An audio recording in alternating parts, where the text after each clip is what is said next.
ಯಂತ್ರ ತಂತ್ರ ಮಂತ್ರ ವಿಧಾನದಿಂದ ಹೇಗೆ ನಾವು ನಮ್ಮ ಮನೆಯ ವಾಸ್ತು ಸರಿ ಮಾಡ್ಕೊಳ್ಬಹುದು. ನಾನೇನಾದರೂ ವಾಸ್ತು ವಿಷಯವಾಗಿ ತನಗೆ ಹೇಳಬೇಕಾದ್ರೆ ಅದು ವೈಜ್ಞಾನಿಕವಾಗಿರುತ್ತೆ. ಅಂದರೆ ವಾಸ್ತು ಎಲ್ಲಿದೆ ಅಂದರೆ ಎಲ್ಲ ಕಡೆ ಇದೆ. ಅಗ್ನಿತತ್ವ, ಜಲತತ್ವ, ವಾಯುತತ್ವ, ಭೂತತ್ವ, ಆಕಾಶ ತತ್ವ.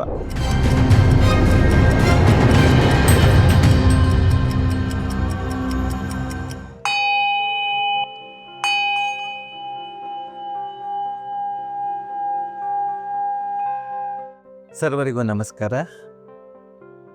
ನಾನು ನಿಮ್ಮ ಆತ್ಮೀಯ ವಾಸ್ತುಗುರು, ವಾಸ್ತುಯೋಗಿ ಡಾಕ್ಟರ್ ರಮೇಶ್ ಕಾಮತ್.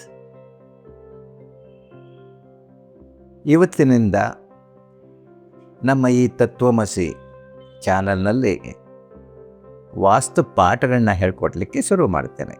ಇದುವರೆಗೂ ವಾಸ್ತು ವಿಷಯ ತುಂಬ ಜನ ಹೇಳ್ತಾರೆ, ಲಕ್ಷಾಂತರ ಕಾರ್ಯಕ್ರಮ ಇದೆ. ಆದರೆ ಯಾರು ವಾಸ್ತುಶಾಸ್ತ್ರವನ್ನು ಹೇಳ್ಕೊಡೋರಿದ್ದಾರಲ್ಲ ತುಂಬ ಕಡಿಮೆ. ಅದರಲ್ಲೂ ಕೂಡ ಸರಳವಾಗಿ ಹೇಳ್ಕೊಡೋರಂತೂ ವಿಪರೀತ ಇಲ್ಲವೇ ಇಲ್ಲ ಅಂತ ಹೇಳ್ಬೋದು.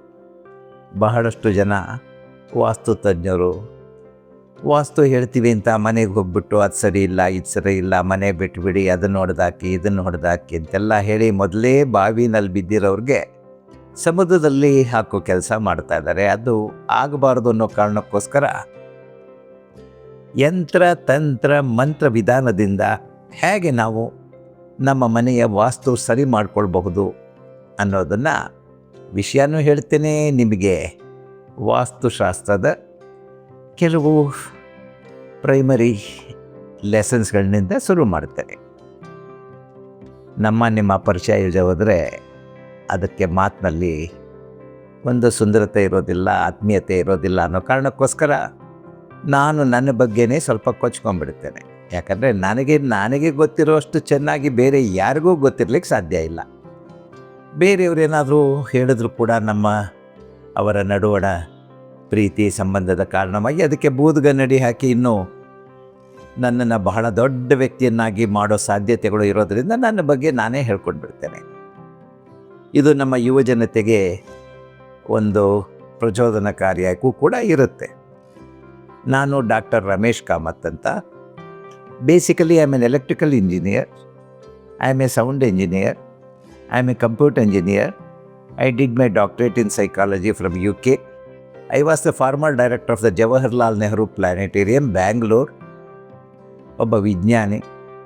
ಇಷ್ಟೆಲ್ಲ ಯಾತಕ್ಕೆ ಹೇಳ್ತಾ ಇದ್ದೀನಿ ಅಂತ ಹೇಳಿದ್ರೆ, ನಾನು ಏನಾದರೂ ವಾಸ್ತು ವಿಷಯವಾಗಿ ತನಗೆ ಹೇಳಬೇಕಾದ್ರೆ ಅದು ವೈಜ್ಞಾನಿಕವಾಗಿರುತ್ತೆ ಅನ್ನೋ ಕೇವಲ ಕಾರಣಕ್ಕೋಸ್ಕರ ಹೇಳ್ತಾ ಇದ್ದೇನೆ. ನನ್ನನ್ನು ನಾನು ಕೊಚ್ಕೊಳ್ಳೋಕ್ಕೋಸ್ಕರ ಅಲ್ಲ ಸ್ವಾಮಿ, ನನಗೆ 75 ವರ್ಷ, ಯಾವುದು ಹಿಂದೆ ಬೀಳಬೇಕು.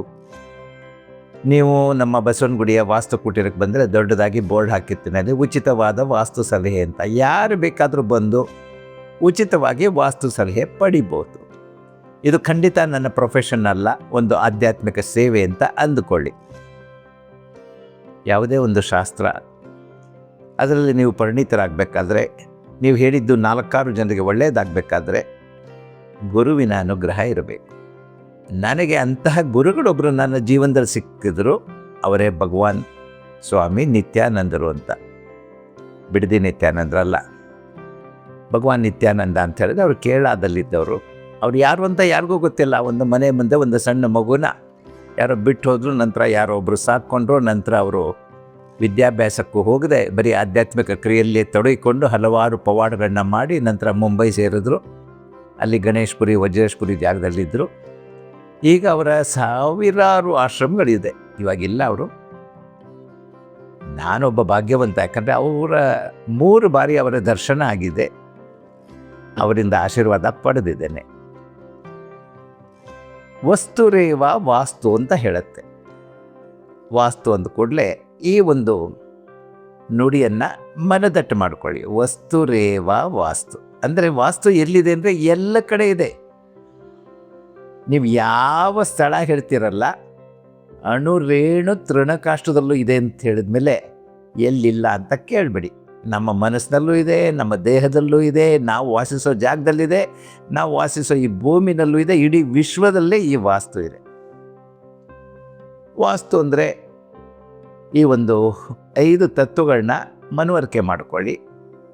ಅಗ್ನಿತತ್ವ, ಜಲತತ್ವ, ವಾಯುತತ್ವ, ಭೂತತ್ವ ಮತ್ತು ಆಕಾಶತತ್ವ. ಈ ಪಂಚಭೂತಗಳು ಎಲ್ಲ ಕಡೆನೂ ಇದೆ. ಸೂರ್ಯ ಅದರ ಶಾಖ, ಅದೇನೇ ಅಗ್ನಿತತ್ವ.